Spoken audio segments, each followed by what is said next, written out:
Valdir Heckler, um caminhoneiro trabalhador de 43 anos, desapareceu sem deixar rastros. Sua família estava desesperada, procurando-o pelos campos da região rural, enquanto sua esposa, Cláudia, registrava o desaparecimento. Mas, com o passar dos dias, o comportamento dela se tornou estranho. Ela se tornou extremamente protetora do freezer da cozinha, recusando-se a deixar qualquer pessoa, nem mesmo a família, abri-lo. A polícia, percebendo seu comportamento estranho e os ferimentos visíveis, começou a suspeitar. Quando finalmente esvaziaram o freezer, encontraram a terrível verdade escondida sob os alimentos: o corpo de Valdir. Cláudia confessou, alegando que anos de abuso a forçaram a matá-lo em legítima defesa, mas as evidências sugeriam um ato frio e calculado, alimentado por um triângulo amoroso que durava décadas. Teria sido um ato desesperado de sobrevivência ou um assassinato a sangue frio? Se você está pronto para investigar mais a fundo, clique no botão curtir e inscreva-se para acompanhar a investigação. Gostaria de saber de onde você está assistindo, então deixe sua cidade e horário nos comentários. Agora, o caso está aberto. Vamos ver o que há lá dentro. Em uma cidade tranquila no Brasil, sob um céu repleto de estrelas silenciosas, as luzes de uma casa simples brilhavam na noite. Lá dentro, Valdir Heckler, um homem que passava seus dias na estrada como caminhoneiro e seus fins de semana cuidando do gado, vivia o que ninguém poderia imaginar ser sua última noite na Terra. Naquela noite, dentro daquelas paredes modestas, um coquetel letal de amor, ciúme e medo vinha se formando há anos e estava prestes a atingir seu ponto de ebulição. Uma escolha foi feita, uma decisão silenciosa e irreversível, que não apenas destruiria um casamento, mas despedaçaria uma família inteira, deixando para trás um rastro de traição e dor. Na manhã seguinte, Valdir Heckler havia desaparecido. Ele havia sumido. Para seus filhos, era um enigma impossível. Ele era o alicerce da família, um homem trabalhador com sonhos para o futuro e planos sobre os quais havia falado poucos dias antes. Mas, no vazio de sua ausência, rumores começaram a circular como redemoinhos de poeira pela pequena comunidade. A polícia iniciou as buscas e um mistério, mais sombrio do que qualquer um poderia imaginar, começou a se desenrolar, peça por peça. O que realmente aconteceu dentro daquela casa na noite de 14 de novembro? E como a história de amor complicada de uma família se transformou em uma saga arrepiante de traição e tragédia? Agora, vamos nos aprofundar no caso de hoje. Valdir Heckler nasceu no Brasil em 1979. Ele cresceu em uma família grande, onde o valor do trabalho árduo e da responsabilidade não era apenas ensinado, mas sim um modo de vida. Quando se tornou adulto, Valdir conquistou a reputação em sua comunidade de ser uma pessoa gentil, confiável, alguém com quem se podia contar. Ele ganhava a vida dirigindo um caminhão e complementava sua renda com um pequeno negócio de criação de gado na zona rural. Sua vida parecia ter um ritmo tranquilo. Era casado com Janete, uma mulher que amava, e juntos estavam construindo uma família. Eles tinham 2 filhos, Jonathan e Matias. Por um tempo, sua casa era repleta dos sons de uma vida feliz. Mas essa imagem perfeita estava prestes a ser destruída. Quando seu filho mais novo, Matias, tinha pouco mais de 1 ano, Valdir fez uma confissão a Janete. Uma confissão que mudaria tudo. Ele contou a ela que estava vivendo uma vida dupla. Ele tinha outro relacionamento e outro filho. A outra mulher era Cláudia Fernandes Tabes, uma ex-professora que já havia trabalhado com gado leiteiro. Ela havia dado à luz a filha de Valdeir, Gabriela, poucos meses depois do nascimento de Matias. A revelação não apenas magoou Janete, a destruiu por dentro. A traição foi uma ferida profunda e dolorosa. Por um tempo, ela se sentiu perdida, sem saber como processar a verdade sobre o homem que pensava conhecer. Mas, apesar da imensa dor, ela tomou uma decisão difícil.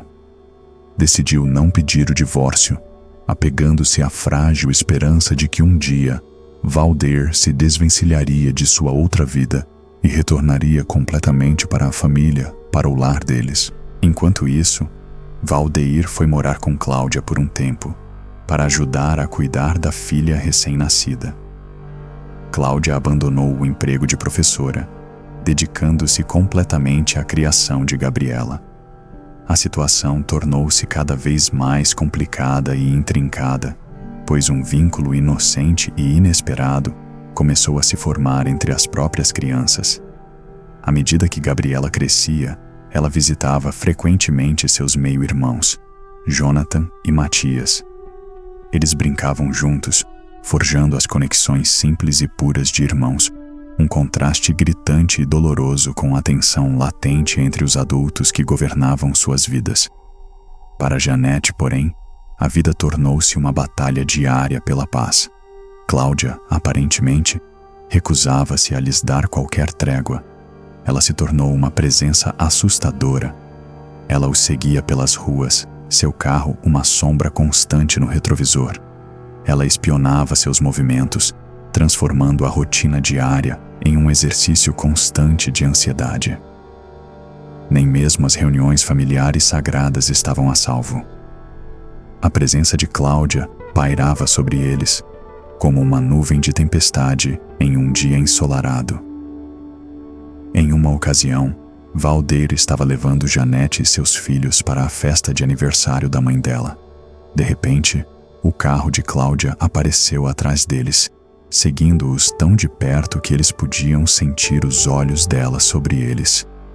A perseguição era tão implacável, tão perturbadora, que Janete se sentiu como uma fugitiva, forçada a se abaixar e se esconder no próprio carro do marido para não ser vista. Por quilômetros, Cláudia os seguiu, mudando a posição do carro, certificando-se de nunca perdê-los de vista. Foi somente depois de um longo e tenso trecho da estrada que eles finalmente conseguiram despistá-la. Janete descreveria mais tarde a experiência como um episódio que beirava a loucura absoluta. Mas os confrontos não pararam por aí. Cláudia aparecia sem ser convidada nas casas de seus amigos, lugares onde Valdeir e Janete tentavam desfrutar de alguns momentos de tranquilidade juntos. Em mais de uma ocasião, sua chegada repentina fez com que Valdeir se escondesse às pressas, desesperado para evitar um escândalo público. Sua obsessão em controlá-lo, em possuí-lo, crescia a cada dia. Ela não conseguia aceitar o fato de que ele continuava a ver Janete, a mulher que ela via apenas como sua rival. O assédio invadiu seus espaços mais privados. Cláudia ligava para a casa deles incessantemente. O identificador de chamadas ainda não era comum. Então, cada toque do telefone trazia uma nova onda de pavor. Qualquer pessoa que atendesse ao telefone, incluindo a própria mãe de Janete, era recebida com uma enxurrada de ameaças, zombaria e palavras destinadas a ferir profundamente. Cláudia se gabava de seu relacionamento com Valdeir, enquanto humilhava Janete, afirmando que ela só servia para os afazeres domésticos e que o próprio marido sentia apenas nojo dela. No entanto, segundo Janete, essas palavras cruéis nunca corresponderam à realidade que ela vivia com Valdeir. Com o tempo, a pressão se tornou insuportável. Exausta, emocionalmente destruída e incapaz de tolerar a constante intromissão em suas vidas, Janete tomou uma decisão dolorosa. Ela reuniu todos os pertences de Valdeir, arrumou-os em caixas e os deixou na porta da casa de Cláudia. Foi um ato de rendição, forçando-o, efetivamente, a deixar a casa deles para sempre. A partir daquele dia, Valdeir passou a morar com Cláudia. Ainda assim, os laços que o uniam aos filhos nunca foram completamente rompidos. Jonathan e Matias cresceram e continuaram a ver o pai regularmente.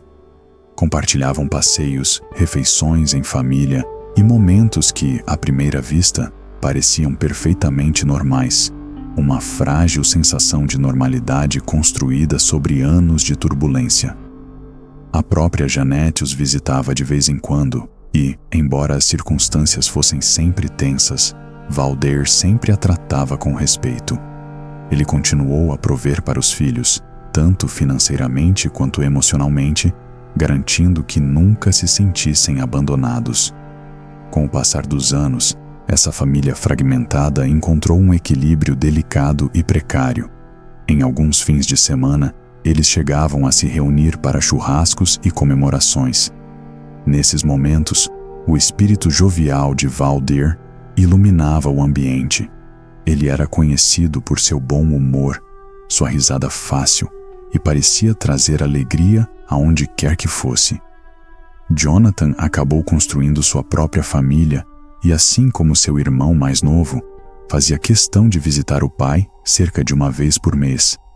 Gabriela, porém, escolheu um caminho diferente. Ao completar 18 anos, mudou-se para morar sozinha.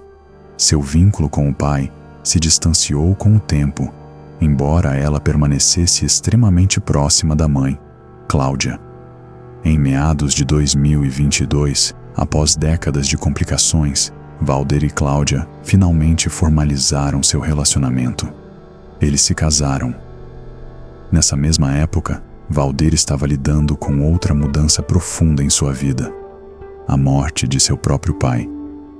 A perda pesou muito sobre ele, e a subsequente divisão das terras herdadas entre seus irmãos criou novas tensões na família.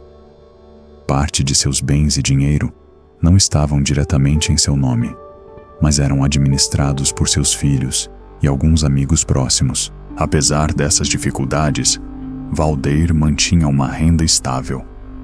Ele ainda trabalhava como motorista, recebia aposentadoria e continuava com suas atividades de criação de gado.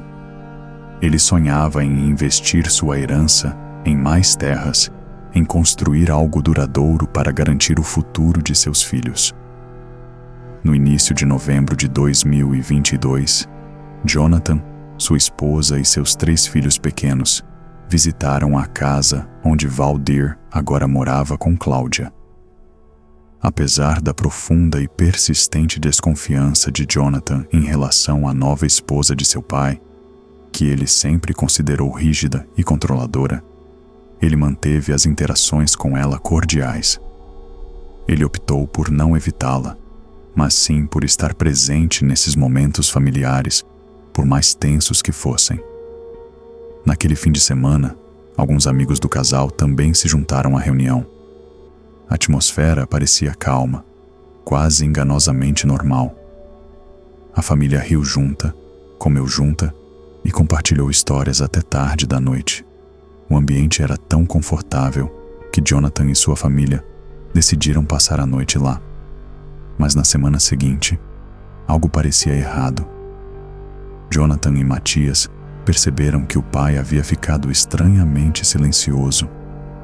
Suas ligações e mensagens habituais cessaram. Na terça-feira, 15 de novembro de 2022, a preocupação inicial se transformou em verdadeiro alarme. Valdeir não apareceu para trabalhar. Ele era um homem sempre pontual e responsável. Seus colegas, inquietos com sua ausência repentina, entraram em contato com Cláudia para perguntar se algo havia acontecido. A resposta dela foi estranha e assustadoramente calma. Ela disse que não sabia onde ele estava. Horas depois, ela registrou um boletim de ocorrência de desaparecimento na polícia local. A notícia não chegou a Janete e seus filhos diretamente por meio de Cláudia. Em vez disso, um conhecido da família os contatou com a notícia perturbadora. Para Jonathan, o pânico se instalou imediatamente. Sua mente se encheu de terríveis possibilidades. Ele temia que seu pai pudesse ter desmaiado ou sofrido um acidente enquanto trabalhava sozinho nos campos. A família correu para procurar nas áreas rurais que ele frequentava com frequência, mas horas de busca frenética não levaram a lugar nenhum. Em meio à crescente incerteza, rumores começaram a circular pela comunidade. Alguns sugeriram que Valdir poderia ter tirado a própria vida, mas sua família rejeitou essa ideia com todas as suas forças. Eles o conheciam seu espírito alegre, seu amor pela vida. Ele era um homem cheio de planos e sonhos para o futuro. Tinha estabilidade financeira, gado para cuidar e, o mais importante, filhos que adorava. Suicídio, insistiam, era impensável. O que lhes parecia mais plausível era que ele tivesse decidido sair de casa por um tempo. Talvez para escapar das crescentes tensões com Cláudia, ou talvez para fazer algum tipo de protesto dramático. Ninguém, absolutamente ninguém, poderia ter imaginado a realidade sombria e horrível que estava lentamente, silenciosamente, vindo à tona. Jonathan e sua esposa decidiram deixar de lado suas dúvidas e visitar Cláudia, na esperança de apoiá-la na busca. Naquela noite, a atmosfera ao redor da casa de Cláudia já estava carregada de tensão. Carros de polícia, bombeiros e vizinhos preocupados lotavam a área, suas lanternas cortando a escuridão enquanto vasculhavam os arredores em busca de qualquer sinal de Valdir. Jonathan sentou-se dentro de casa, mexendo no celular do pai, na esperança desesperada de encontrar alguma pista em suas mensagens. Mas não havia nada que explicasse seu desaparecimento repentino. Cláudia contou a todos os presentes que o fim de semana anterior havia sido completamente normal. Ela disse que haviam comido pizza com amigos e passado um domingo tranquilo juntos. Segundo ela, nada de incomum havia acontecido. Para todos que a ouviam, sua história soava como uma versão reconfortante e plausível dos acontecimentos. Mas foram os pequenos detalhes, as coisas que não se encaixavam, que começaram a levantar suspeitas. Naquela mesma noite, Jonathan e sua esposa decidiram ficar na casa com Cláudia, mas ela se recusou a dormir em seu próprio quarto. Em vez disso, optou por passar a noite no sofá da sala. Ela alegou que era para poder estar acordada caso o marido voltasse. De seu lugar no sofá, porém, ela tinha uma visão clara e desimpedida da geladeira da cozinha. Quando Jonathan se levantou e se aproximou dela para pegar um simples copo de água, a reação de Cláudia foi bizarra. Foi estranhamente intensa, quase em pânico, como se o simples ato de ele abrir a porta da geladeira a tivesse perturbado profundamente. Jonathan ignorou o fato no momento. Atribuiu o comportamento estranho dela ao imenso estresse e à dor que ela devia estar sentindo. No entanto, nos dias que se seguiram, Cláudia permaneceu estranhamente, ferozmente protetora daquela geladeira. Ela não permitia que ninguém mais a abrisse. Insistia em ser a única a distribuir comida para os muitos voluntários que haviam vindo ajudar na busca. No sábado, 19 de novembro, 3 dias depois de Cláudia ter registrado o boletim de ocorrência de pessoa desaparecida, ela foi chamada à delegacia para prestar um depoimento formal. Nesse momento, os investigadores não a consideravam suspeita, mas dada a sua proximidade com Valdir, interrogá-la era um passo rotineiro e inevitável. Durante o interrogatório, porém, os policiais notaram algo em seu corpo. Ferimentos visíveis, hematomas e marcas que pareciam ter sido causadas por algum tipo de luta. Quando a questionaram sobre os ferimentos, Cláudia concordou em se submeter a um exame forense. Mas logo após sair da delegacia, ela desapareceu. Quase no mesmo instante, a investigação tomou um rumo surpreendente. um vizinho procurou as autoridades. Ele apresentou um detalhe que se mostraria crucial. Algo estranho que havia testemunhado nos últimos dias. Algo que o deixou tão inquieto que ele finalmente decidiu falar. Ele contou sobre o freezer de Cláudia. Amigos e vizinhos o conheciam bem. Geralmente estava vazio. Ela raramente o abastecia com mais do que alguns itens essenciais. Mas agora, quando a polícia entrou em sua casa com essa nova informação em mente, o freezer parecia estranhamente cheio. Estava repleto de alimentos que ninguém se lembrava de ela ter comprado. Era um detalhe estranho, tão estranho, que imediatamente chamou a atenção dos investigadores. Com a busca sem resultados e a crescente sensação de que este caso estava longe de ser um simples desaparecimento, eles decidiram que não podiam ignorar nada, por mais absurdo que parecesse. Naquela noite, os policiais iniciaram a tarefa sombria de esvaziar o freezer. Começaram a remover os sacos e pacotes empilhados lá dentro, e a cada camada que retiravam, uma realidade arrepiante e impensável começava a emergir do gelo. Escondido sob os alimentos congelados, jazia o corpo sem vida de Val Deir Heckler, com apenas 43 anos, perfeitamente preservado pelo frio e oculto no mesmo eletrodoméstico que Cláudia havia guardado com tanto cuidado. As descobertas preliminares sugeriam um cenário sombrio e calculado. Os investigadores acreditavam que Cláudia havia esvaziado o freezer, colocado o corpo do marido dentro e, em seguida, o coberto meticulosamente com comida, uma tentativa grotesca de mascarar o crime. A descoberta causou uma onda de horror na comunidade. Em poucas horas, um mandado de prisão foi emitido para Cláudia. À medida que as especulações sobre seu paradeiro se espalhavam, a busca por Cláudia parecia destinada a ser longa e difícil. No entanto, a resolução foi surpreendentemente simples. Pouco depois da emissão do mandado, ela se entregou. Simplesmente apareceu na delegacia de polícia. Antes de se entregar, ela chegou a gravar um vídeo que circulou nas redes sociais, declarando que enfrentaria a justiça. Durante o interrogatório, Cláudia confessou o crime. Mas sua confissão veio acompanhada de uma história. Ela alegou ter vivido sob constantes ameaças, dizendo que Val Deir havia repetidamente dito que a mataria. Convencida de que ele poderia eventualmente cumprir essas ameaças, ela insistiu que agiu apenas em legítima defesa. De acordo com seu relato, na noite de 14 de novembro, ela deu um comprimido para dormir ao marido. Quando ele finalmente perdeu a consciência, ela amarrou seus membros, usando técnicas que havia aprendido em sua experiência anterior trabalhando em fazendas de laticínios, lidando com gado.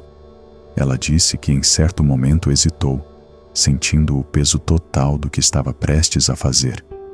Mas então, disse ela, o pensamento de sua própria vida e da segurança de sua filha a impulsionou a continuar. Ela admitiu ter sufocado Val Deir com um saco plástico. Cláudia acrescentou mais detalhes à sua história, tentando pintar um quadro de um homem consumido pelo ciúme e pelo controle. Ela relembrou um incidente ocorrido 2 semanas antes, quando Val Deir a havia agredido em público, um episódio que, segundo ela, foi o seu ponto de ruptura. Na noite do assassinato, ela disse que ele a havia proibido de sair com colegas de trabalho para uma festa de Ano Novo, mais uma demonstração de seu controle sobre ela. Em sua versão da história, o assassinato não foi uma vingança premeditada, mas um ato desesperado e derradeiro de sobrevivência. Depois, ela disse aos investigadores que sentiu algo que não sentia há anos: liberdade. Seu advogado de defesa reforçou essa narrativa, retratando-a como uma mulher submetida a anos de abuso psicológico e físico implacável. Diante das câmeras de televisão, Cláudia repetiu a mesma mensagem várias vezes. Era ele ou ela, e ela não tinha outra escolha. Mas as evidências começavam a contar uma história muito diferente. As marcas em seu corpo, as inconsistências em seu depoimento e, acima de tudo, a ocultação horripilante e calculada do corpo no freezer.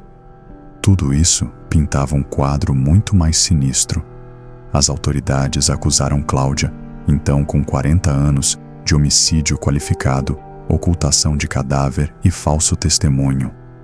À medida que seu rosto aparecia em portais de notícias e inundava as redes sociais, o caso gerou um debate nacional no Brasil sobre violência doméstica, saúde mental e as linhas tênues e muitas vezes traiçoeiras entre vitimização e responsabilidade. Para a família de Valdir, porém, nenhuma explicação poderia amenizar a dor. A descoberta criou uma fratura irreversível em suas vidas. Jonathan, em particular, era assombrado por uma única imagem arrepiante. Ele não conseguia se livrar da lembrança daqueles dias frenéticos de busca, quando ele e sua esposa ficaram na casa de Cláudia. Ele se lembrava de como ela insistia em servir a comida para todos pessoalmente, de como ela nunca deixava ninguém abrir o freezer. Na época, ele pensou que fosse apenas um hábito estranho, nada mais. Mas agora, com a verdade horrível revelada, ele não conseguia parar de reviver a cena em sua mente. Enquanto voluntários se reuniam em sua casa para ajudar, enquanto sua família lamentava, Cláudia caminhava calmamente até a geladeira, tirando refeições do mesmo lugar onde seu pai estava escondido, congelado em silêncio. Para Gabriela, a revelação foi insuportável. Ela havia perdido o pai da maneira mais inimaginável possível, e ao mesmo tempo, a mulher acusada de seu assassinato era sua própria mãe. O choque se misturava à lealdade. Apesar do horror, apesar das acusações, ela tentou apoiar Cláudia, apegando-se à única parente que lhe restava no mundo. Janete, Jonathan e Matias entendiam. Eles sabiam que Gabriela estava enfrentando a maior perda de todas. Independentemente de sua própria dor, eles não podiam ignorar o fato de que ela era uma jovem, repentinamente sem pai, e com a mãe sob custódia por seu assassinato. Cláudia, porém, manteve sua posição atrás das grades. Ela disse aos investigadores que tudo o que fez para proteger a filha. Ela alegou que Valdir tinha um ciúme intenso do forte vínculo que ela compartilhava com Gabriela, e que a decisão da jovem de sair de casa foi motivada inteiramente pelo ambiente tóxico criado pelo pai. Enquanto isso, as sombrias formalidades da morte se desenrolavam em câmera lenta. O processo de descongelamento do corpo de Valdir levou vários dias agonizantes. O velório teve que ser adiado, forçando seus parentes a suportar uma agonia prolongada e suspensa. Quando a data do funeral finalmente chegou, o que deveria ter sido uma despedida íntima e solene, tornou-se um espetáculo público. A mídia invadiu a cerimônia, atraída pelos detalhes chocantes e macabros do caso. Câmeras disparavam flashes enquanto vizinhos, amigos e completos estranhos se aglomeravam do lado de fora, sua curiosidade alimentada por uma fascinação mórbida. Para a família enlutada, a invasão foi apenas mais uma camada de dor sobre uma ferida já insuportável. À medida que a investigação avançava, as autoridades chegaram a uma conclusão definitiva. Cláudia agiu com premeditação. No entanto, uma pergunta persistente incomodava tanto a polícia quanto o público. Ela agiu sozinha ou teve ajuda? Alguns suspeitavam de um cúmplice, alguém que poderia tê-la ajudado a mover ou esconder o corpo. Mas, segundo a Polícia Civil, todas as evidências apontavam para Cláudia agindo sozinha. Até mesmo a família de Valdir, que inicialmente duvidava que ela pudesse ter conseguido sozinha, acabou concordando. Se ela tivesse tido ajuda, raciocinaram, O corpo provavelmente teria sido descartado de uma maneira mais convencional, talvez abandonado em um carro ou escondido em algum lugar na vasta zona rural. A decisão bizarra e arriscada de usar o freezer parecia confirmar que ela agiu por um medo frenético de ser vista, improvisando sob imensa pressão. O motivo, no entanto, permaneceu um assunto de intenso debate. À medida que os investigadores investigavam a reputação de Valdir, descobriram histórias contraditórias. Uma de suas irmãs havia apresentado uma queixa contra ele anteriormente, acusando-o de comportamento violento. No entanto, quando examinada mais de perto, essa acusação parecia estar ligada a disputas antigas e amargas sobre a divisão de terras herdadas, e não a um padrão de violência doméstica. Ao mesmo tempo, os registros mostravam que a própria Cláudia havia apresentado uma queixa por violência doméstica em 2019.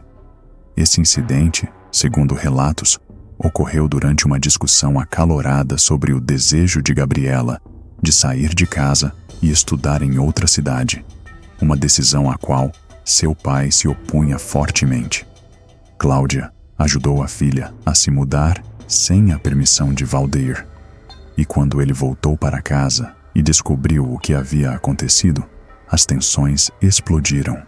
Mais tarde, ele também acusou Cláudia de ter roubado uma grande quantia em dinheiro da casa, fundos que ele acreditava serem destinados a financiar a mudança de Gabriela. Cláudia insistiu que ele mesmo havia pegado o dinheiro. Para Jeanette, ouvir essas alegações foi profundamente doloroso. Ela permaneceu firme em sua crença de que Valdir nunca havia sido fisicamente abusivo com Cláudia e o descreveu como um homem que, apesar de seus defeitos, sempre sustentou sua família. Então, outro detalhe perturbador surgiu. Valdir estava guardando grandes quantias em dinheiro em casa, dinheiro que pretendia usar para comprar um novo terreno. Amigos testemunharam que ele havia economizado entre 38 mil e 50 mil dólares na época. Um de seus irmãos chegou a afirmar ter visto as pilhas de dinheiro com os próprios olhos. Além do dinheiro em espécie, Valdir frequentemente depositava grandes quantias em contas bancárias de parentes ou conhecidos de confiança. Essas revelações financeiras adicionaram um peso significativo à suspeita de que os motivos de Cláudia podem não ter sido apenas medo ou autopreservação. Membros da família começaram a sugerir que, embora Cláudia possa não ter planejado meticulosamente o crime por meses, ela provavelmente alimentou a ideia ao longo do tempo, esperando o momento certo para agir. Eles acreditavam que ela agiu pouco antes de Valdir instalar um novo sistema de câmeras de segurança em casa. Câmeras que teriam limitado seus movimentos e, talvez, exposto seu comportamento. Em agosto de 2023, o caso voltou aos holofotes quando um tribunal em Santa Catarina concedeu a Cláudia liberdade condicional sob monitoramento eletrônico. Ela foi autorizada a trabalhar em uma fábrica de construção durante o dia e como cozinheira em um restaurante à noite enquanto aguardava o julgamento. A decisão provocou uma onda de indignação entre muitos que a consideraram uma profunda falha da justiça.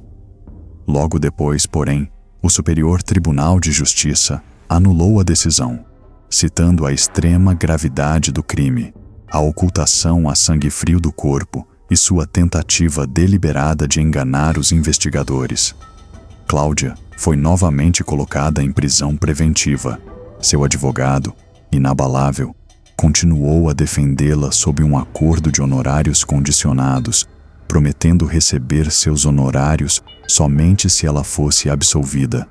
Ele expressou publicamente sua confiança, afirmando que Cláudia confiava completamente em seu trabalho. Até o momento, nenhuma data para o julgamento foi marcada. O caso de Valdir Heckler continua sendo um dos mais chocantes e perturbadores da história recente do Brasil.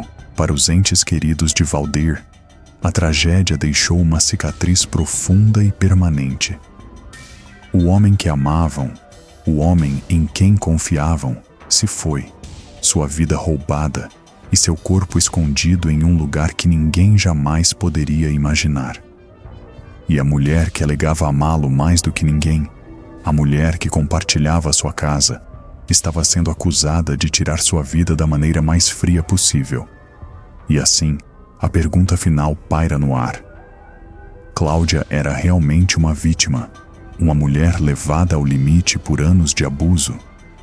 Ou este foi o ato calculado e arrepiante de alguém consumido por controle, ciúme e ressentimento? Que tipo de justiça um crime como este realmente merece?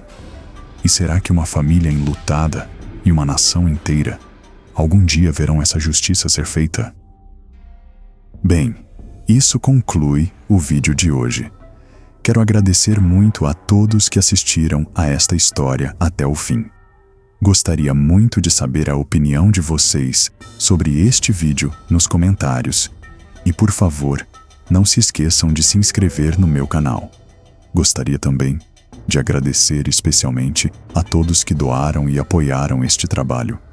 O apoio de vocês significa muito para mim e me dá a motivação para continuar essas importantes investigações para vocês, meus maravilhosos espectadores. Tem mais conteúdo chegando, então fiquem ligados.